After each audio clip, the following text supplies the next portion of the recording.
What would I tell myself at 18 years old right now in my life? I would tell myself, don't go to college. I was like, what I would do is get a subscription from audio, like audio books, like Audible or something, and start reading books every day. Get a full-time job somewhere, network, or get a job, something that you could, have steady, consistent income coming in. Preferably one that pays weekly. If you can find one that pays weekly, awesome. If you can find a job that does tuition reimbursement, awesome. But you need a job in the beginning of your life. Why? Because you have to understand and learn about stability. Now, what I'll do, take out at least one credit card. You want at least one credit card to start off with. Really, you should be trying to get at least 3. And then what you're going to start doing is you're going to start building up your credit history and your credit payments. And what you're going to do is you're going to put one bill on each card. So, obviously, if you're that young, you might have one for your phone bill. If you have a car, you use one for gas, and then the other one you use for food, like when you go eat out. Never use your debit card. That's tied to your real money. You don't want to do that. Now, you have your credit cards. You're using them every month. You pay them off in full every month, like they are a debit card. You pay them off. So now you're building a history. You're building your credit.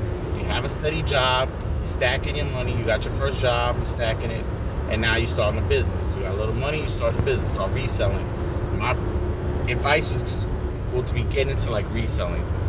You can get stuff for free on Craigslist. You can go to thrift stores. You can go garage sales. You can go to discount stores like Burlington, Ross, Savers.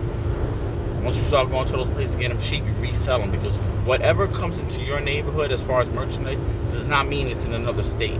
There's plenty of people out of state that are looking for good deals, and why don't you give them those deals until they'll keep consistently buying off you. Now you have 2 sources of income. Then you start building with a third one. Then I would start with like Robinhood. Start, investing in some stocks, but look for stocks that have, good financials. You always want to look at the financials of a business. Make sure they're holding a lot of money. Make sure they have some steady growth going. But there's plenty of videos that you can watch on YouTube on how to do that. But what you want to do is focus on the financials, because your 2 biggest hurdles in life are taxes and a mortgage or rent payment. Those are 2 biggest bills. You can't get rid of taxes. Now, you can't get rid of a mortgage if you buy a house cash. Now, if you stack it for 12 years, you'll probably have enough money to buy a house cash. Now, it depends. If you're living with your parents, obviously, you're probably not going to be paying rent. Eventually, they're going to ask you to pay something, which is fair. But in the beginning, at least you can start saving. That's the key. You save to attack. You don't just save to save. And you don't spend money on BS. Only put your money towards buying assets, because if you keep buying assets, you'll have more money coming in on a monthly basis.